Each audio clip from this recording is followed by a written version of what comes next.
سلف صالحین بھی اللہ سے ڈرا کرتے تھے. حضرت عمر کہتے ہیں کہ اگر کوئی آسمان سے اعلان کرنے والا اعلان کرے کہ اے لوگو تم سب لوگ جنت میں جا رہے ہو، صرف ایک آدمی نہیں جائے گا، تو مجھے ڈر ہوگا کہ کہیں وہ میں ہی نہ ہوں. ابن عمر کہتے ہیں کہ عمر رضی اللہ عنہ کا سر میری ران پہ تھا جب وہ فوت ہوئے، تو انہوں نے مجھے کہا میرا سر نیچے رکھ دو، تو میں نے ان کا سر زمین پر رکھ دیا. پھر انہوں نے کہا اگر اللہ مجھ پر رحم نہ کرے تو میرے اور میری ماں کے لیے بربادی ہو، یعنی اللہ کی رحمت ہوگی تو ہی ہم پار لگیں گے. اللہ کے خوف کے فائدے کیا ہیں؟ نمبر 1، کامیابی ملتی ہے، دنیا میں بھی آخرت میں بھی. پھر نجات ملتی ہے.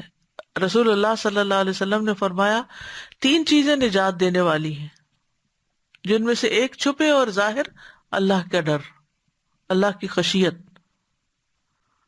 پھر اللہ کے ڈر کی وجہ سے گناہ چھوڑنے پر نیکی لکھ دی جاتی ہے. اللہ کے خوف سے بہنے والے آنسو جو ہیں وہ اللہ تعالیٰ کو بہت زیادہ پسند ہیں. فرمایا اللہ کے نزدیک 2 قطروں اور 2 نشانوں سے زیادہ کوئی چیز محبوب نہیں. ایک وہ قطرہ جو اللہ کے خوف سے آنسو بن کر نکلے، یعنی جو اللہ کے ڈر سے روتا ہے انسان، تو اس کا یہ آنسو گرتا ہے اللہ تعالیٰ کو بہت محبوب ہے. اور دوسرا وہ خون کا قطرہ جو اللہ کی راہ میں بہہ جائے. پھر اللہ سے ڈرنے والوں کے لیے وعدہ کیا گیا کہ انہیں زمین پر اقتدار ملے گا. اللہ سے ڈرنے کی مناسبت سے مخلوق کا بھی اس بندے سے ڈرنا. یحییٰ بن معاذ کہتے ہیں کہ جس قدر آپ اللہ سے محبت کرتے ہیں اتنا ہی مخلوق آپ سے محبت کرتی ہے، اور جتنا آپ اللہ سے ڈرتے ہیں مخلوق اتنا ہی آپ سے ڈرتی. کتنی دلچسپ بات ہے. یعنی جتنی آپ کو اللہ سے محبت ہے لوگ بھی اتنا ہی آپ سے محبت کریں گے، اور جتنا آپ اللہ سے ڈریں گے مخلوق بھی اتنی آپ سے ڈرے گی، اور جتنا آپ اللہ کی ذات میں مصروف رہتے ہیں اتنا ہی مخلوق آپ کے کام میں مصروف رہتی ہے. خوف گناہوں کی معافی کا ذریعہ بھی ہے. ایک شخص جو اللہ سے ڈرتا تھا لیکن اس کے پاس نیک عمل نہیں تھے، تو اس نے اپنی اولاد کو کہا جب میں مر جاؤں مجھے جلا دینا اور میری راکھ کو پھر جس دن تیز ہوا چل رہی ہو سمندر میں بہا دینا. جب وہ فوت ہو گیا تو اللہ تعالیٰ نے پانی کے فرشتوں کو حکم دیا کہ سارے ذرات اس کے اکٹھے کر لائیں. ہوا کے فرشتوں کو حکم دیا وہ اکٹھا کر لائیں اس کا اسٹف. تو اب اس کو ایک انسان بنا کر اللہ کے حضور کھڑا کیا گیا.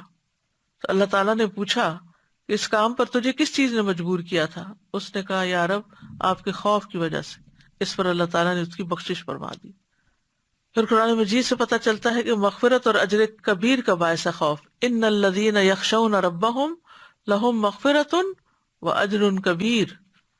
یقیناً جو لوگ اپنے رب سے بن دیکھے ڈرتے ہیں ان کے لیے بہت بڑی بخشش اور بہت بڑا اجر ہے. کہ آج دنیا میں ڈرنا جو ہے وہ قیامت کے دن امن کا باعث ہوگا، حساب کے دن کا اطمینان ہوگا، عرش الہی کا سایہ ملے گا. سبعۃ یظلھم اللہ رجل ذکر اللہ ففاضت عیناہ.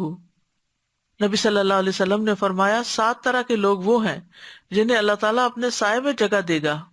ان میں سے ایک وہ شخص بھی ہے جس نے اللہ کو یاد کیا تو اس کی آنکھیں بہہ پڑی. جو شخص اللہ سے ڈرتا ہے اللہ تعالیٰ اس سے راضی ہوتا ہے. سورۃ البینہ میں آتا ہے رضی اللہ عنہم ورضوا عنہ ذالک لمن خشی ربہ. اللہ ان سے راضی ہو گیا، وہ اللہ سے راضی ہو گئے. یہ اس کے لیے ہے جو اپنے رب سے ڈرے.